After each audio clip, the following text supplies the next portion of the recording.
여러분 안녕하십니까? 여러분 오늘도 참으로 좋은 날입니다. 하나님의 계시가 충만하시기를 바랍니다. 저는 오늘 여러분과 함께 히브리서 10장 35절로 39절의 말씀을 가지고 마음의 담대함과 하나님의 축복이란 제목으로 은혜를 나누고자 합니다. 신앙을 움직이는 결정적인 힘은 마음의 담대함입니다. 오늘 수없이 많은 사람들이 인생에 실패하는 까닭은 마음의 담대함을 가지지 못하였기 때문입니다. 인생은 지혜나 지식이 많은 사람이 반드시 승리하는 것은 아닙니다. 비슷한 지혜나 지식을 가진 두 사람이 똑같이 출발을 했는데도 한 사람은 앞서고 한 사람은 뒤지는 수가 비일비재합니다. 그러면 무엇이 인생으로 하여금 그러한 승패를 가름하는 것일까요? 그것은 인생을 살아갈 때 소극적인 자세를 취하느냐 아니면 적극적인 자세를 취하느냐에 달려있는 것입니다. 오늘날 너무나 많은 사람들이 인생을 소극적으로 대하다가 기회를 잃어버리고 후회합니다. 이런 소극적인 삶의 자세는 하나님의 축복을 받을 수 없습니다. 히브리서 10장 35절에 보면 너희 담대함을 버리지 말라. 이것이 큰 상을 얻느니라고 기록되어 있습니다. 이러므로 담대하고 적극적인 마음에 하나님께서 축복해 주시는 것입니다. 그러면 우리 마음의 담대함은 어떻게 해야 생겨나는 것일까요? 저는 오늘 여러분을 하나님의 축복의 자리로 인도해드리기 위해 마음의 담대해질 수 있는 길을 말씀해드리고자 합니다.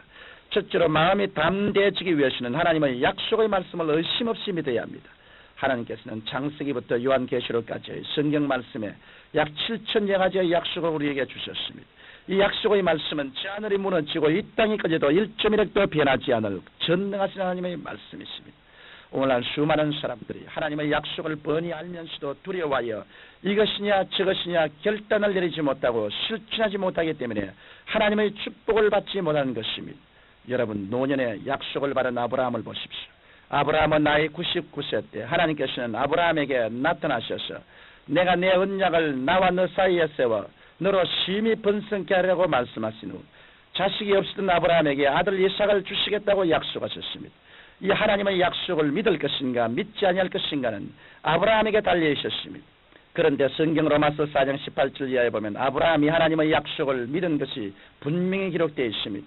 아브라함이 바랄 수 없는 중에 바라고 믿었으니 이런 내 후손이 이가 되리라 하신 말씀대로 많은 민족의 조상이 되게 하려 하심을 인함이라. 그가 백신화되어 자기 몸의 죽은 것 같음과 사라의 태의 죽은 것 같음을 알고도 믿음이 약하여지지 아니하고 믿음이 없어 하나님의 약속을 의심치 않고 믿음에 견고하여져서 하나님께 영광을 돌리며 약속하신 것을 또한 능히 이루실 줄을 확신하였노니 그러므로 이것을 저에게 의로 여기시느니라. 이 말씀에 보면 아브라함은 하나님의 약속의 말씀을 철저히 믿은 것을 알 수 있습니다. 아브라함은 도저히 바랄 수 없는 중에도 바라고 믿었으며 자기 몸과 사라의 태의 죽은 것을 알고도 믿었습니다. 아브라함이 이렇게 하나님의 말씀을 철저히 믿자 그에게는 요동치 않은 확신과 담대함이 생겨났습니다. 그리고 하나님께서는 아브라함의 담대한 믿음 위에 축복하셔서 아들 이삭을 주셨던 것입니다. 마가복음 9장 23절에 보면 할 수 있거든이 무슨 말이냐 믿는 자에게는 능치 못할 일이 없느니라고 말씀하셨습니다.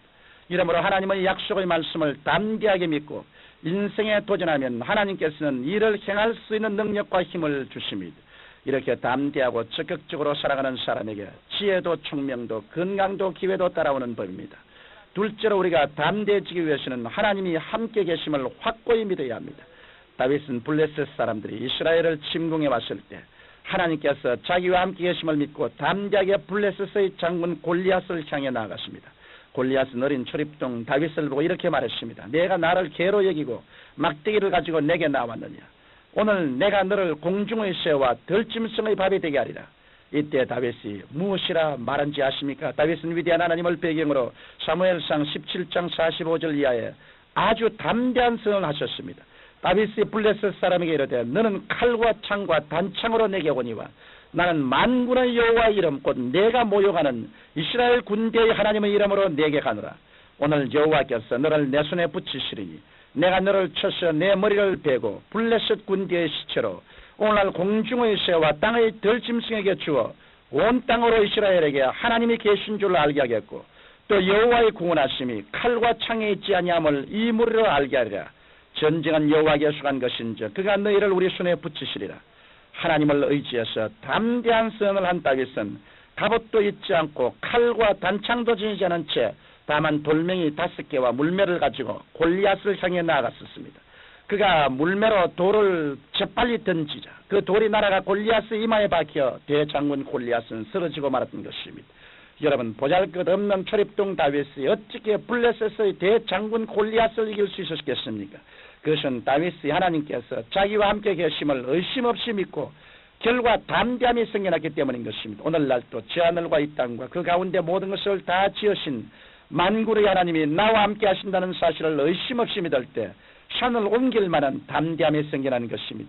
이런 담대함을 갖고 나아가면 하나님께서는 반드시 축복해 주십니다. 셋째로 우리가 담대해지기 위해서는 성령으로 충만해야 합니다. 예수님의 12제자들은 예수님을 3년 반 동안이나 따라다녔지만 예수님께서 십자가에 돌아가시게 되자 모두 뿔뿔이 흩어졌습니다.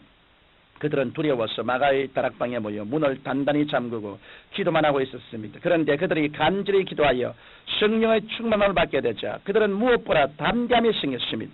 그리하여 문을 박차고 뛰쳐나와 베드로가 담대히 하나님의 말씀을 전가하며 3,000명, 5,000명이 회개하는 역사가 일어났던 것입니다. 여러분, 무서워 떨고 있던 이들에게 어찌하여 이런 일이 일어날 수 있었습니까? 그것은 성령의 충만함을 통해 그들에게 초인적인 담대함이 생겨났기 때문입니다. 오늘날도 우리가 성령으로 충만할 때 무서운 담대함이 생겨납니다.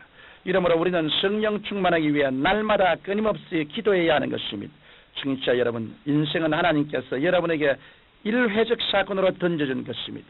이 일회적인 인생을 담대함을 가지고 도전하여 성공적이고 축복이 가득 찬 삶을 살든지, 그렇지 않으면 언제나 인생을 소극적으로 대하여 주저주저하고 뒤로 물러가서 후회하고 탄식하며 불행한 인생을 살든지, 그것은 여러분의 선택에 달려 있습니다. 하나님께서는 어떤 사람은 성공시켜주시고 어떤 사람은 실패시키지 않으십니다.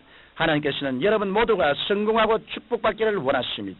이러므로 여러분은 하나님께서 축복하실 수 있도록 담대함을 가지십시오.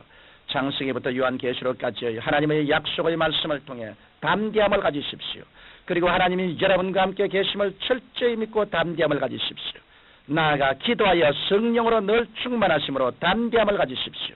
그리할 때 하나님께서는 여러분의 담대함 위에 축복하셔서 이 세상에서도 젖과 꿀이 흐르는 삶을 살도록 축복하실 것입니다. 삶의 축복, 이것은 여러분과 저의 마음의 자세에 달려있는 것입니다. 살아계신 아버지, 모든 우리 성도들이 하나님 앞에서 적극적이고 긍정적이며 담대한 삶의 태도를 취하게 하여 주옵소서. 예수님 이름으로 기도합니다.